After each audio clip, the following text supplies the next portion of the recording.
Rádio Rio de Janeiro, a emissora da Fraternidade, passa a apresentar Luz na Penumbra, programa que leva ao seu coração a mensagem da doutrina espírita.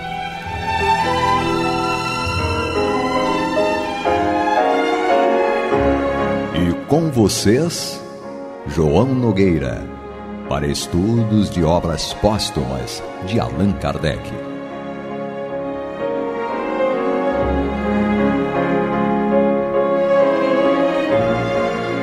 Meus queridos amigos e irmãos, aqui estamos nós, mais uma vez com muita alegria, para o estudo de obras póstumas. O livro de Allan Kardec foi, na verdade, uma compilação, ou seja, vários textos escritos por Kardec estavam guardados, e a sua esposa, Amélie Gabrielle Baudet, encontrou esses escritos e, junto com Leymarie, publicaram então em 1890 essa obra que estamos estudando. É isso aí. Então vamos dar continuidade ao estudo do capítulo A Minha Primeira Iniciação no Espiritismo, onde Kardec trata exatamente de quando ele ainda assinava como Hippolyte Léon Denis Arrivaille, e depois de algum tempo ele descobriu esse pseudônimo de uma encarnação que ele teve antes da existência dele, Allan Kardec, como João Batista. Então ele teria sido um sacerdote druida por volta de 100 anos antes da encarnação dele como João Batista ao lado de Jesus. Então esse sacerdote druida teria sido chamado Allan Kardec, e o Hippolyte Léon Denis Arrivaille, que era um professor, eminente professor, autor da gramática francesa da época e de vários outros livros, ele então quis separar o Hippolyte, a pessoa Hippolyte, do missionário que iria lançar então a doutrina espírita, a codificação que iniciaria a doutrina espírita, que seria a base da doutrina espírita que hoje nós bebemos dessa fonte maravilhosa. Bem, hoje, para trocar comigo essas informações, esse estudo, está aqui Paloma Nogueira. Tudo bem, Paloma? Tudo bem. Como é que vocês estão? Boa noite a todos. Eu acredito que eles devem estar respondendo: nós estamos todos bem, Paloma. Paloma recebe um monte de recadinho aí, né? Falando que gostam muito da participação dela aqui no programa.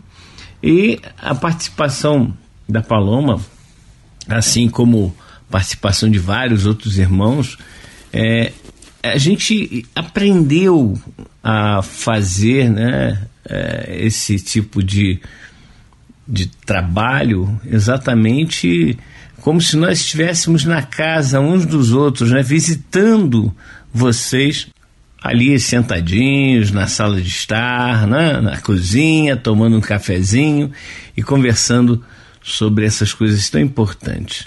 Bom, vamos dar continuidade à leitura então do livro Obras Póstumas, novamente citando o capítulo A Minha Primeira Iniciação no Espiritismo, que é quando o Kardec explica como foi que ele tomou conhecimento com os fenômenos espirituais e como é que ele ficou sabendo daquilo que iria acontecer com ele, a sua missão, o seu protetor, né, o seu guia. Então é muito interessante esse capítulo, porque traz para a gente a noção exata de como se deu, né, o princípio dessa doutrina que hoje nós estudamos com muito gosto e que nos ajuda tanto na vida. A Paloma costuma dizer que se não fosse a doutrina espírita, talvez seria ateia, né, Paloma? Bendita doutrina espírita. Pois é. Nos esclarece de forma realmente, para fazer uma redundância, nos esclarece de forma clara, né? Lógica. É isso aí. Bom, vamos então à próxima conversa entre o Hippolyte e o Espírito da Verdade, o guia do nosso Allan Kardec, que nós hoje já sabemos que o Espírito da Verdade era nada mais, nada menos que o próprio Jesus retornando, como ele mesmo prometeu há 2000 anos: eu não mais vos falarei em parábolas, dia virá em que abertamente vos falarei a respeito do Pai.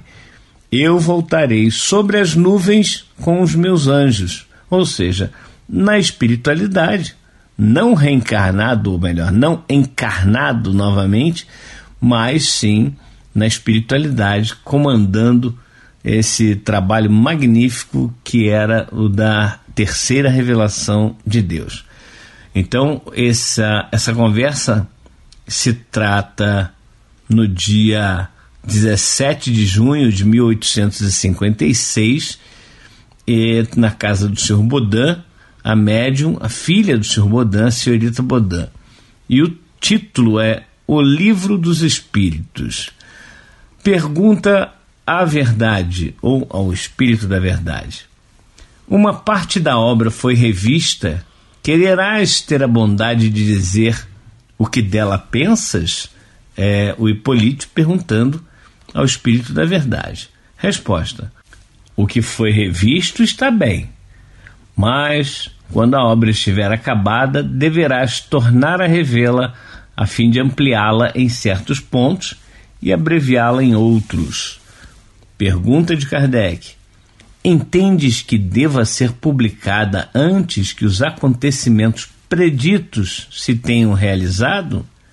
Resposta: uma parte sim, tudo não, pois afirmo-te, vamos ter capítulos muito espinhosos. Por muito importante que seja esse primeiro trabalho, ele não é, de certo modo, mais do que uma introdução.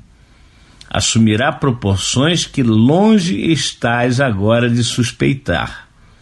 Tu mesmo compreenderás que certas partes só muito mais tarde e gradualmente poderão ser dadas a lume, à medida que as novas ideias se desenvolverem e enraizarem. Dar tudo de uma vez fora imprudente. Importa dar tempo a que a opinião se forme. Toparás com alguns impacientes que procurarão empurrar-te para adiante. Não lhes dês ouvidos. Vê, observa, sonda o terreno, dispõe-te a esperar e faze como o general cauteloso que não ataca senão quando chega o momento favorável. E Kardec coloca uma nota aqui, escrita em janeiro de 1867, ou seja, 11 anos depois dessa comunicação. Diz Kardec: na época em que essa comunicação foi dada, eu apenas tinha em vista o Livro dos Espíritos, e longe estava, como disse o Espírito, de imaginar as proporções que tomaria o conjunto do trabalho. Os acontecimentos preditos, só decorridos muitos anos, teriam de verificar-se, tanto que neste momento ainda não se deram. As obras que até agora apareceram foram publicadas sucessivamente e eu fui induzido a elaborá-las à medida que as novas ideias se desenvolveram. Das que restam por fazer, a mais importante, a que se poderá considerar a cúpula do edifício e que, com efeito, encerra os capítulos mais espinhosos, não poderia ser publicada sem prejuízo antes do período dos desastres. Eu, então, um único livro via e não compreendia que esse pudesse cindir-se, enquanto que o Espírito aludia aos que teriam de seguir-se e cuja publicação prematura apresentaria inconvenientes. Dispõe-te a esperar, disse o Espírito, não des ouvidos aos impacientes que procurem empurrar-te para adiante. Os impacientes não faltaram, e se eu os escutara, teria atirado o navio em cheio nos arrecifes, diz o nosso Kardec nessa nota. Coisa estranha, ao passo que uns me incitavam a andar mais depressa, outros me acusavam de não ir tão devagar quanto devia.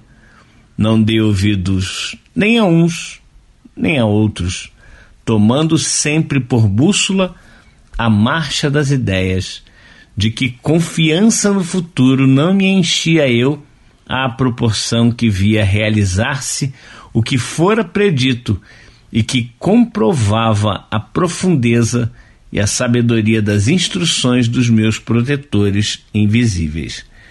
Aqui mais uma vez Allan Kardec refletindo a respeito de tudo aquilo que tinha acontecido desde que a mensagem tinha sido dada, ou seja, a conversa entre o Hippolyte e o Espírito da Verdade, que estava traçando ali os rumos e que nesse momento, em 1867, antes da publicação do último livro, que é a Gênese, os milagres e as predições segundo o Espiritismo, que então Kardec coloca essa nota para mostrar que realmente ele passou por, como dizem hoje em dia, né, poucas e boas. E ele fala desse livro que seria um livro que iria abordar assuntos muito difíceis de serem abordados. E realmente, quando você estuda a Gênese, a gente percebe a madureza desse livro, a grandeza desse livro. E se vocês observarem, o Livro dos Espíritos é dividido em 4 partes. A primeira parte, a segunda, a terceira e a quarta. Kardec então pega a segunda parte e desenvolve no Livro dos Médiuns. A terceira parte ele desenvolve no Evangelho segundo o Espiritismo. A quarta parte ele desenvolve no livro O Céu e o Inferno. E a primeira parte ele deixa para desenvolver no último livro, que é a Gênese. Então tudo está rigorosamente certo, foi seguindo a sequência que o Espírito da Verdade traçou e que cumpriram efetivamente tudo aquilo que foi realmente planejado. A execução foi perfeita. Mas, meus queridos amigos e irmãos, este é o programa Luz na Penumbra e nós estamos estudando o livro Obras Póstumas de Allan Kardec. Estamos no capítulo A Minha Primeira Iniciação no Espiritismo e aqui ao meu lado, até agora não falou quase nada, né? Mas, porque a gente estava lendo, agora nós vamos chamar Paloma Nogueira para falar um pouquinho a respeito dessa condição. Quando nós... É muito interessante traçar um paralelo entre isso que aconteceu com o Allan Kardec, isso que aconteceu com a codificação e o que acontece na nossa vida. Quando nós olhamos para trás, nós muitas vezes não percebemos que tudo aquilo que nós passamos, que naquele momento que nós estávamos passando, muitas vezes até nós ficamos, mas por que isso está acontecendo? Que coisa chata sofrer com isso, passar pela pandemia mesmo que nós estamos passando, né? E aí a gente não entende, mas chega mais na frente, a gente olha para trás e fala assim, isso tudo foi absolutamente necessário. Sim, necessário para que nós pudéssemos amadurecer. Nós somos espíritos ainda muito imaturos, então nós precisamos amadurecer. E não é com festinhas, alegrias periféricas, não é com elogios que nós vamos amadurecer. Infelizmente, nós ainda temos que amadurecer através das experiências mais duras, das dores, dos sofrimentos, das preocupações, das angústias. Isso faz parte da nossa vida. À medida que nós vamos crescendo e no conhecimento da doutrina espírita, do Evangelho de Jesus, nós vamos percebendo que também nós nunca estamos sós. Nós sempre estamos bem velados, digamos assim, né? Ou seja, bem acompanhados e bem instruídos pela espiritualidade superior. Existe o nosso anjo da guarda, o nosso guia, nosso protetor, enfim, o nome que quiserem dar. E existe toda uma gama de espíritos que nos auxiliam e nos impulsionam para frente. E aí a gente chega uma hora que a gente olha e fala assim, nossa, eu passei por aquilo, achei que não ia passar.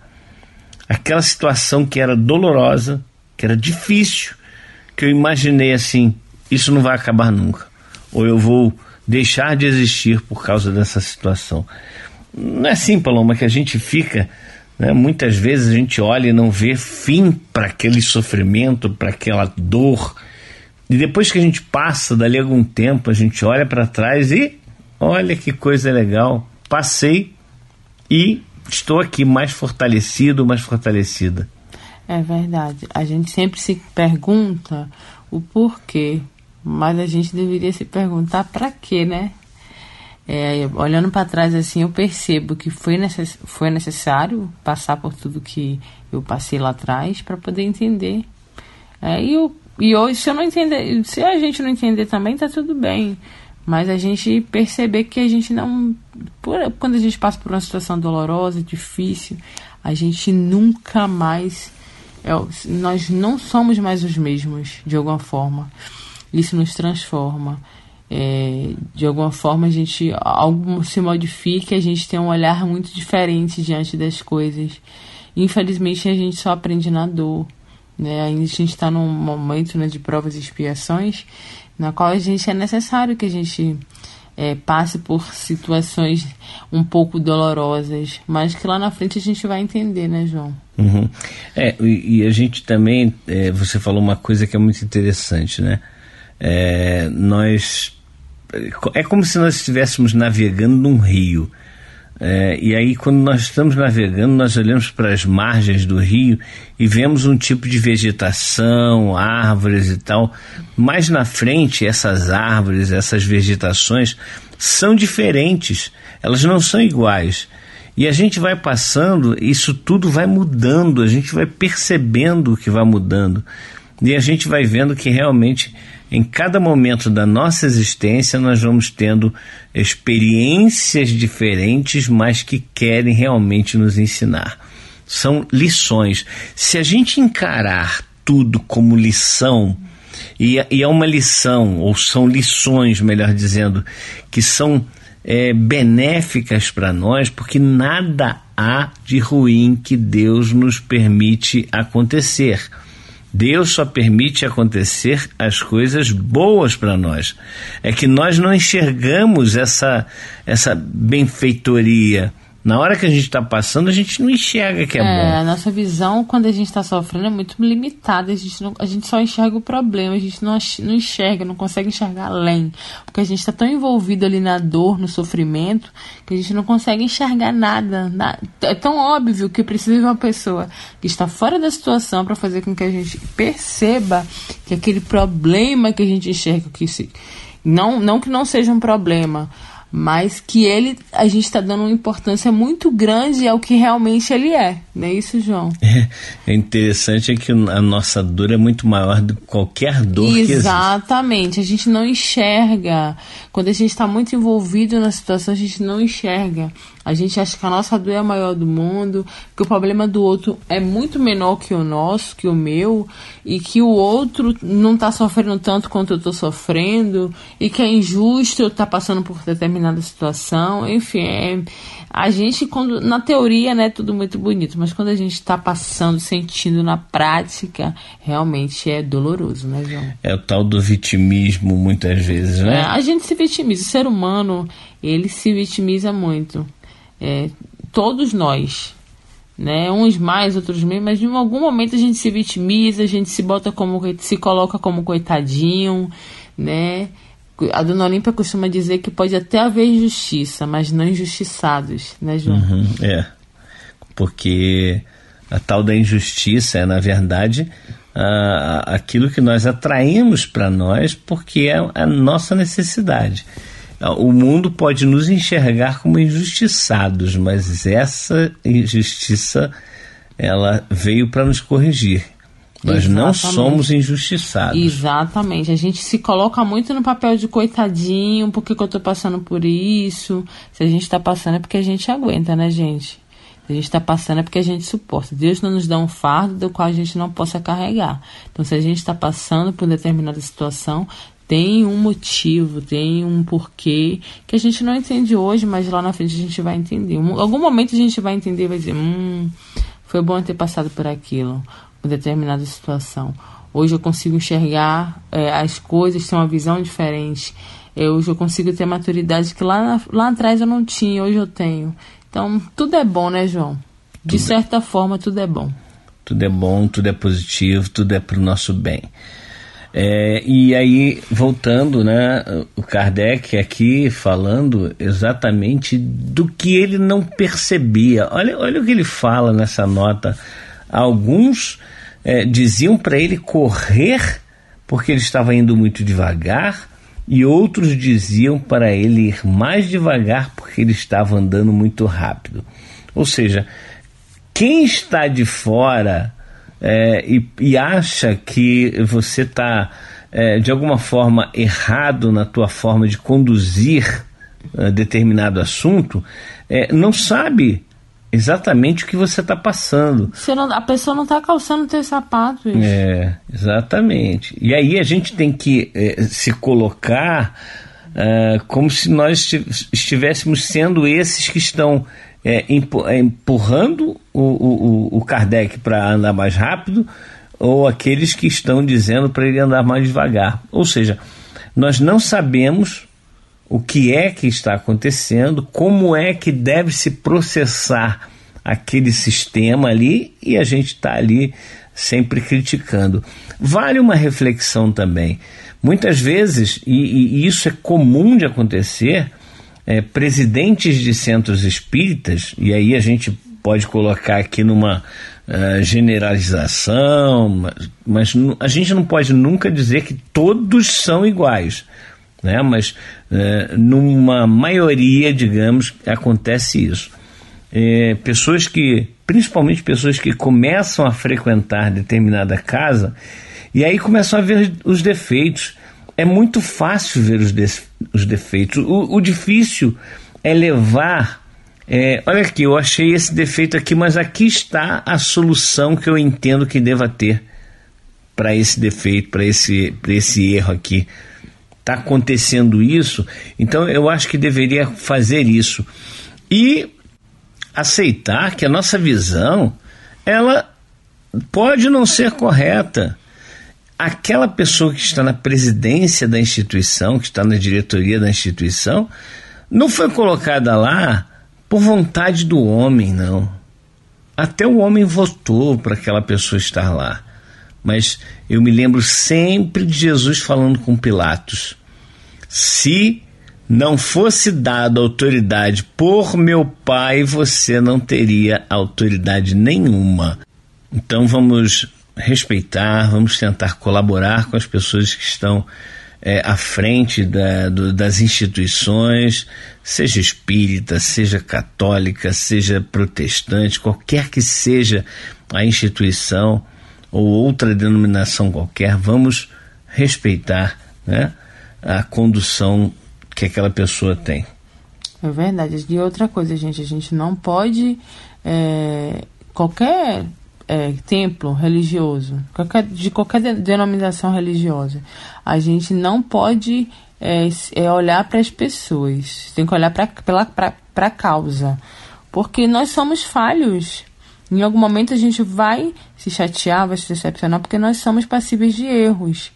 A gente tem que olhar pela causa. A causa é legal, é nobre, então eu vou continuar. É aquilo que eu acredito. Não olha para as pessoas, gente, porque nós somos humanos e somos falhos. Exatamente. Estamos chegando ao final de mais um programa. Não desligue seu rádio, pois vem aí o estudo do Evangelho segundo o Espiritismo com a Marta Batista e com Antônio de Pádua. Até a próxima oportunidade, se Deus assim permitir. Até lá. Você está ouvindo o programa Luz na Penumbra.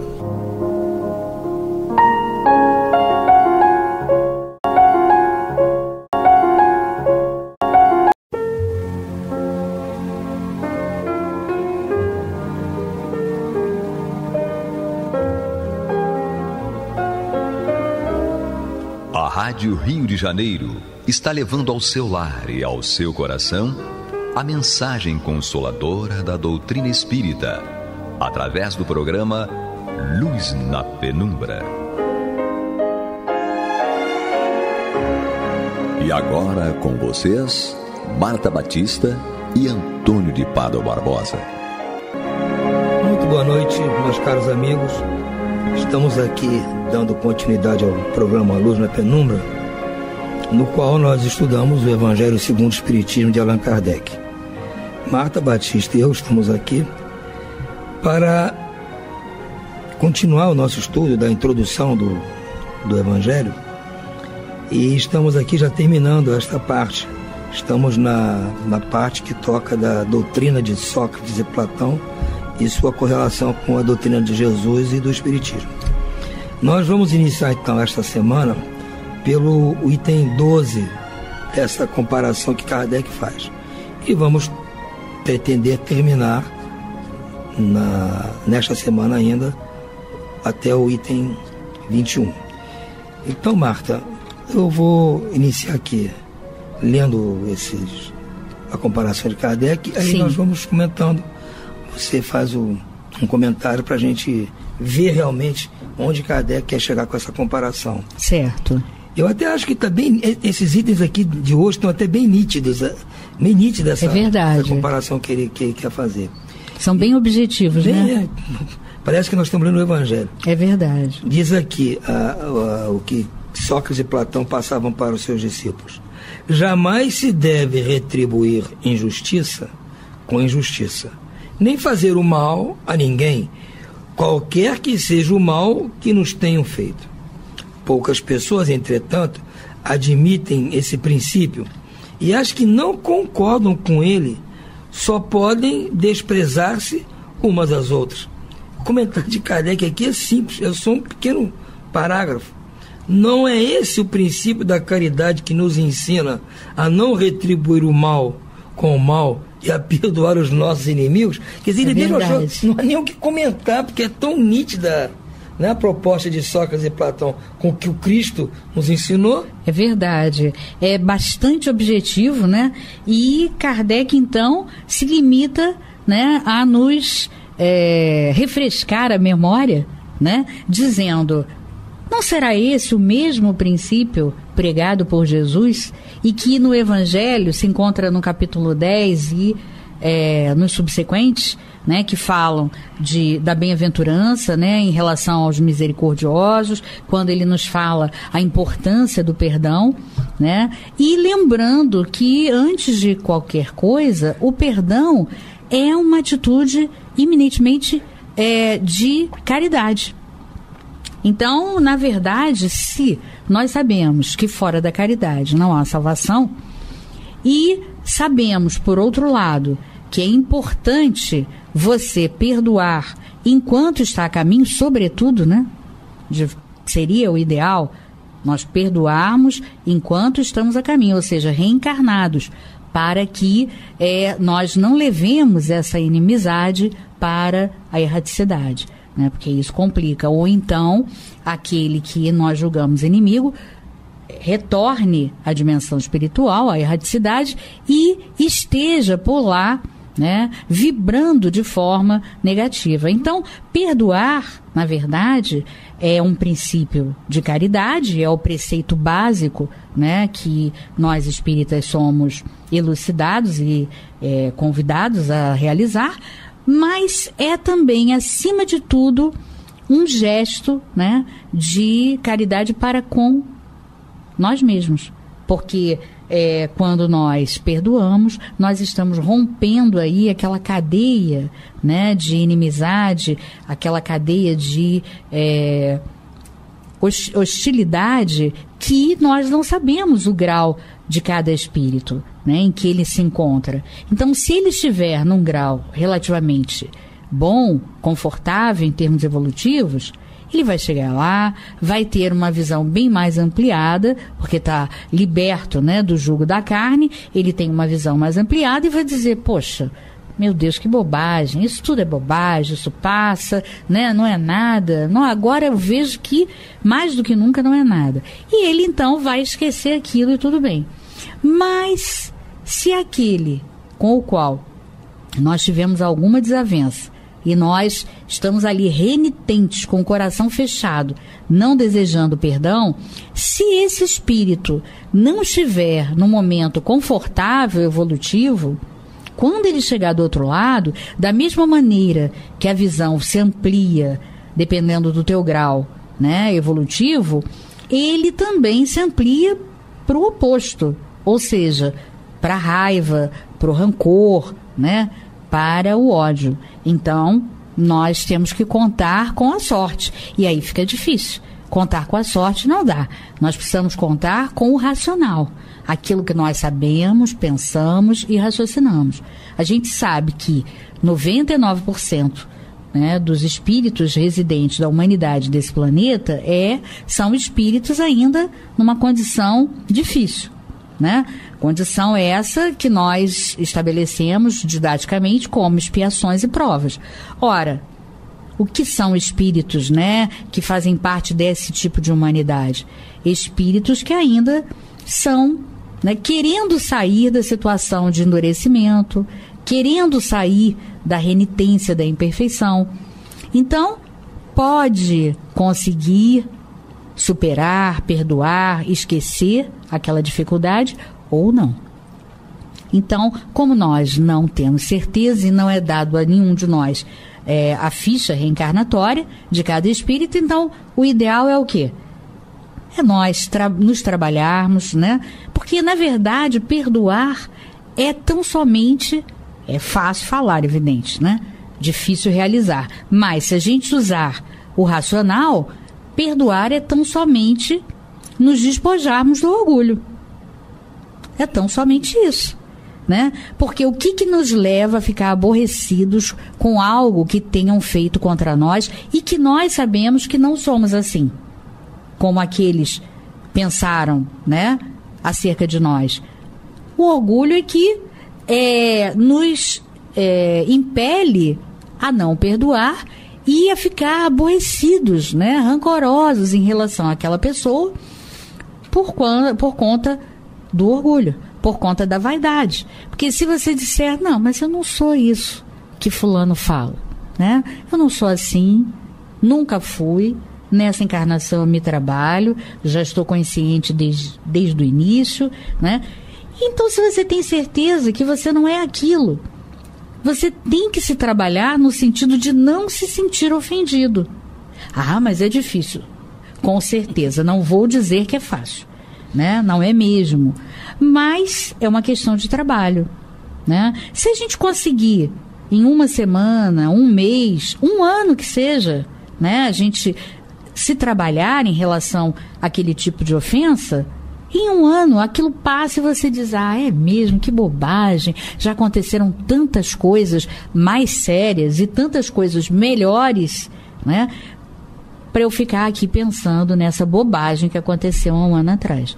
E aí você supera. Agora, todas as forças têm que ser canalizadas no sentido de desconstruir o orgulho, que é o que nos faz nos sentir melhores, maiores do que realmente somos, e aí nos sentirmos ofendidos. É verdade. Naquela época o Sócrates já tinha pressentido essa condição, né? E que até hoje ainda, e por muito tempo acredito, nós ainda vamos ter dificuldade de pôr em prática. O Cristo veio aqui para reforçar, baseou todo o seu ensinamento no perdão, porque Exato. É a base de tudo, é o princípio básico da caridade, como diz Allan Kardec, e nós estamos agora que estamos começando a entender, né? Então, nós só temos a ficar satisfeitos com isso, ou seja, Sócrates já falava isso, o Cristo falava, o Espiritismo reforça, e nós já estamos começando a entender. Vamos ver se a gente consegue, então. Isso, o que a gente não pode a gente tem que se auto-perdoar e se autoconhecer para sabermos a nossa condição e o nosso verdadeiro tamanho, né? Se subestimar é terrível, é gravíssimo, né? A autoestima vai embora e você então não consegue nada, não tem confiança em si próprio, etc. Mas também se superestimar é terrível. Então vamos nos conscientizar do verdadeiro tamanho, né, de que nós realmente estamos revestidos atualmente. Vamos imaginar e pensar conscientemente que somos uma humanidade nesse estágio de expiações e provas, e aí nós vamos dizer assim, olha, eu ainda não consegui perdoar, já tem 6 meses que aquele episódio aconteceu, mas eu estou me trabalhando e eu tenho certeza que eu vou conseguir. Então, em 1 ano, 2 anos, 3 anos, você consegue. Agora, o que não pode é você se exigir, né, um perdão imediato. Nós não estamos ainda desse tamanho. A pessoa tem que fazer o esforço. Isso, exatamente. E o esforço, a consequência vai ser, finalmente, a prática completa. Mas o esforço é que é o principal para nós praticarmos qualquer ensinamento desse. Tem que nos esforçar. Exato. Agora, o Antônio, é importante a gente se lembrar, quando se trata sobretudo do perdão, que é uma das virtudes mais difíceis para nós nesse momento, né, de nos revestirmos, é a questão de que realmente, sabendo o tempo, né, que nós ainda levamos para desenvolver essa virtude ainda no seu germe, que é evidente que quando a gente consegue perdoar, ainda está naqueles vestígios primeiros, ou, né, primordiais ainda.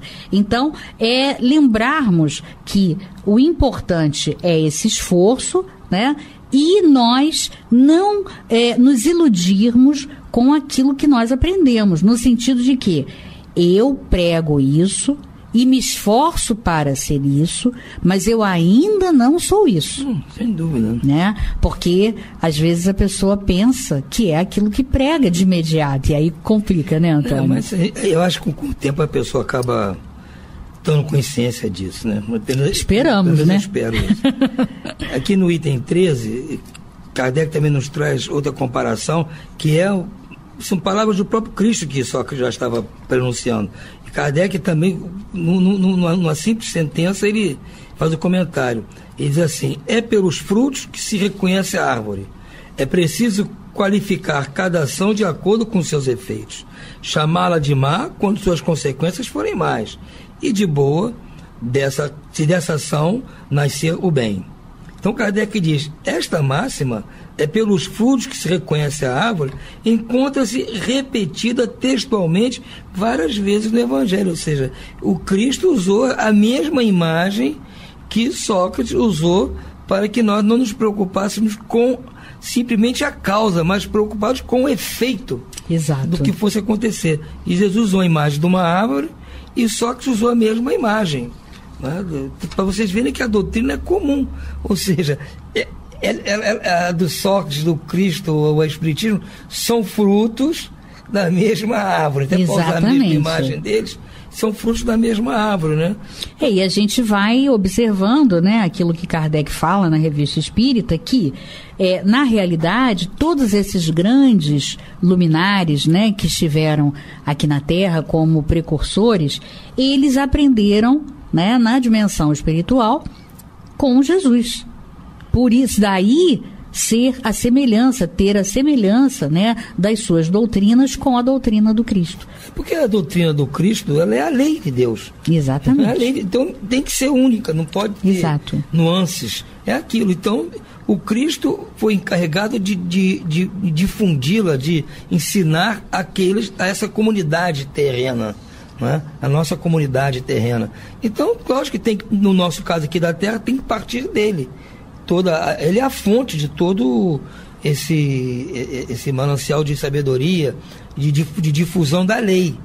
Né? Então, é claro que no fundo tem que ser a mesma coisa. Não pode haver divergência. É como você costuma dizer, se estiver fora disso que está aqui, desse código, a gente tem que pôr o pé atrás. Né? Exatamente. Então, é o caso. Então, se a gente se baseia nisso, não tem como errar.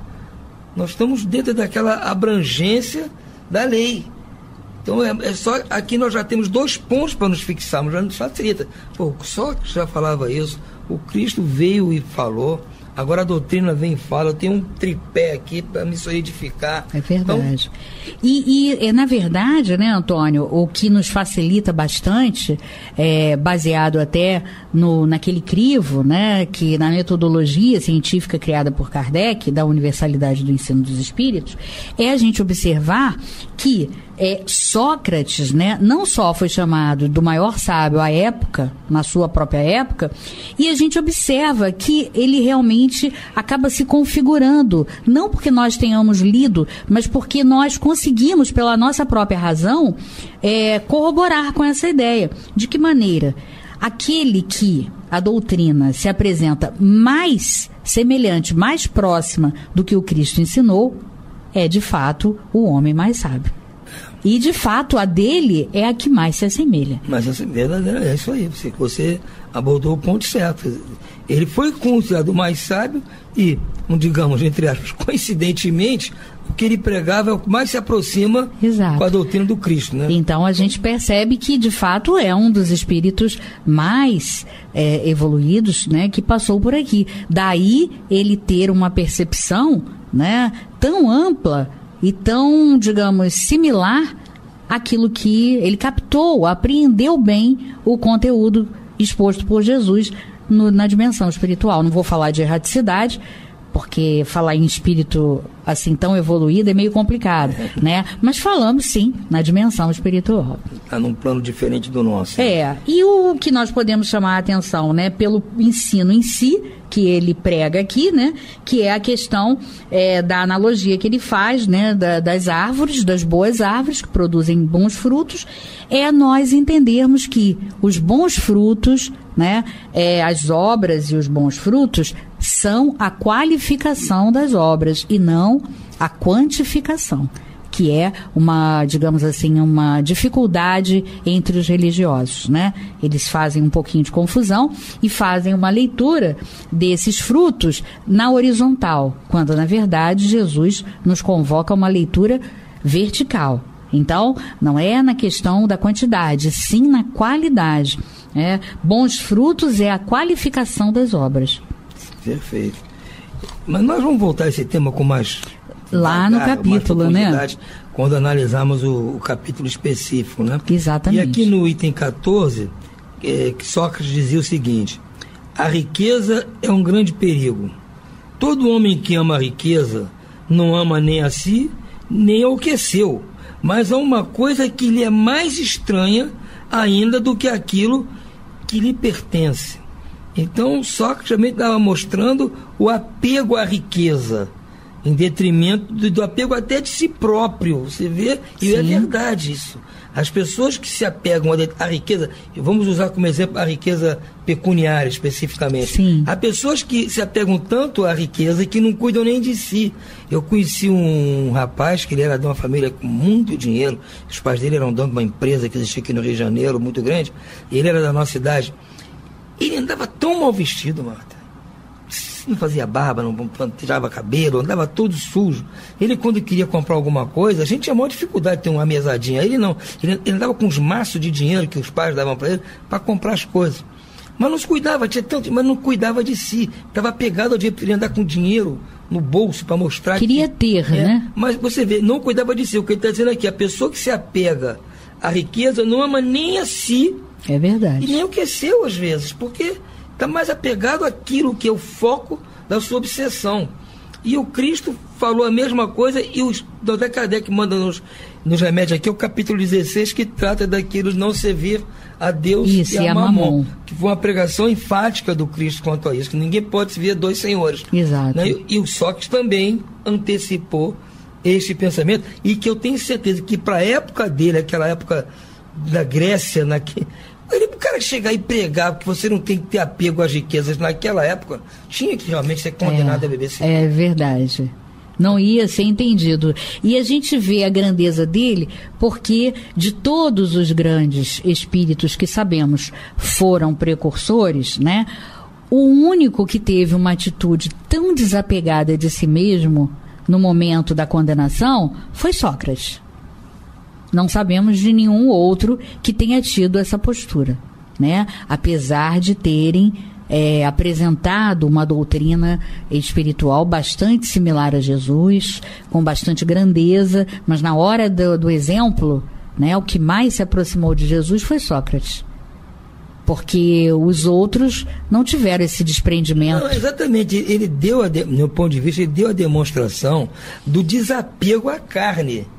Como o Cristo dizia, que nós devemos temer aquele que podia não aquele que podia nos matar o corpo, mas aquele que nos podia corromper a alma. Exato. Né? E o Sócrates fez isso, quando foi questionado pelos Fez isso em exemplo. Exatamente. Dizendo, não, mas não tem medo de morrer sendo inocente. Ele disse, vocês queriam que eu fosse culpado? Isso. Falou para a esposa. Então... Que a esposa disse, mas olha, te condenaram. Não, mas todos estamos condenados, né? Mas você tem razão, você não está errado. E você queria que eu estivesse? Quer dizer, é fantástico isso. Ele tinha pego o corpo e sabia que aquilo não... Quer dizer, é uma ideia de vida futura totalmente clara, né? A certeza absoluta da vida futura, né? Então, é verdade. Um espírito realmente iluminado que veio com esta missão e se saiu tão bem que até hoje é referência para qualquer citação importante. Não tem um dia que se passe que você não encontra alguém que cita alguma coisa de Sócrates. É verdade. Então, agora é interessante a gente observar, né, que no discurso outros falaram muito bem também acerca das orientações espirituais. Então, né, nós observamos esse pequeno detalhe, né, pequeno mas gigante detalhe, né, que nos confere o grau de sabedoria, né, e de evolução do espírito. E nós observamos que, de fato, Sócrates é o maior dos maiores, né? Evidente, não estou falando de Kardec. Agora, Sócrates, não. Ele foi chamado a testemunho e exemplificou magistralmente. E a época que ele trouxe esses ensinamentos era uma época muito difícil. Muito difícil. Muito difícil. Eu acredito até mais difícil que a época do próprio Cristo, porque o Cristo veio pregar para os judeus, seus irmãos, mas aquilo que já mais ou menos tinha sido pregado pelo próprio Moisés. Então o Cristo dizia, eu não vi. Já haviam feito um primeiro trabalho na terra, né? Então ele, quando pregava aquelas pessoas, elas podiam não estar praticando, mas elas entendiam o que ele queria dizer. Já tinham ouvido falar alguma coisa. Podiam não concordar com ele, como não concordaram. Isso. Até o sacrificaram por isso, mas elas tinham noção. Agora, o Sócrates pregou falando como se ele falasse no deserto árido. Falou o idioma, as pessoas entendessem outro. É verdade. O solo dos corações, né, já haviam recebido uma primeira preparação. Mas uma preparação só é pouco. Sim, com certeza, mas já havia recebido. Agora, a época de Sócrates, não. Era a aridez absoluta. Verdade, e um povo muito intelectualizado. Exatamente. Da época. É verdade. O que também dificulta você. E ele ainda tinha os sofistas trabalhando contrariamente. Gente de um nível intelectual grande também, exatamente, né? Mas moralmente complicado. Diferentemente de Paulo, por exemplo. Paulo foi fazer a pregação, foi pregar os gentios, que também não aceitam. Diferentemente dos judeus, não aceitavam aquelas coisas. Mas ele pregava para as pessoas mais simples, mais humildes e que sofridas, então já tinham aquele desejo de encontrar alguma coisa que estavam receptivos, libertasse daquele jugo do Império Romano e tudo mais.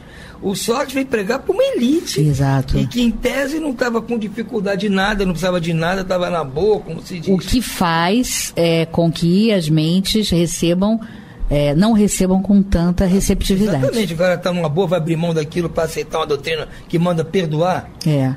Olha, eu não me lembro de nada. Eu nasci rico e não sei de nada. Olha, tá ótimo. Que isso? Que é isso? Vocês querem o quê? É complicado, então, né? Ele pegou o terreno mais duro e deu lá a aragem dele e nós hoje aqui estamos colhendo. E naquela época eles ainda tinham, aliado a tudo isso, né, de serem elite em termos financeiros, eram ainda elite em termos intelectuais. Então, tipo assim, olha, nós podemos mandar, manipular, fazer da população o que quisermos. Que você vem dizer isso para nós? Não aceitam, né? Tem uma dificuldade muito grande. Isso aí. Então, cumprindo aqui a sua determinação, nós vamos nos despedindo por hoje a esse estudo comparativo e com isso conto com a audiência de vocês. Marta, uma boa noite para você, uma boa noite para os nossos ouvintes e muita paz para todos. Boa noite, Antônio, nossos amigos ouvintes, e muita paz.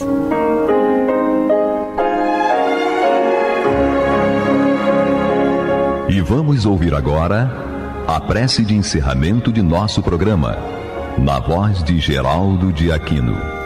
Jesus, dá-nos coragem para a luta, piedade para os insultos e misericórdia para as injustiças e ingratidões.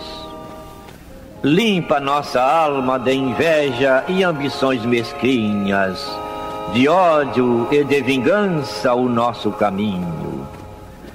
E que dentro em pouco, ao recolher-nos de novo ao calor do nosso leito, para que o sono nos dê a paz e o esquecimento das tristezas humanas, possamos sentir, Senhor, no mais íntimo de nosso ser, a doçura indefinível do Teu amor e a grandeza incomparável da Tua divina presença. Que assim seja.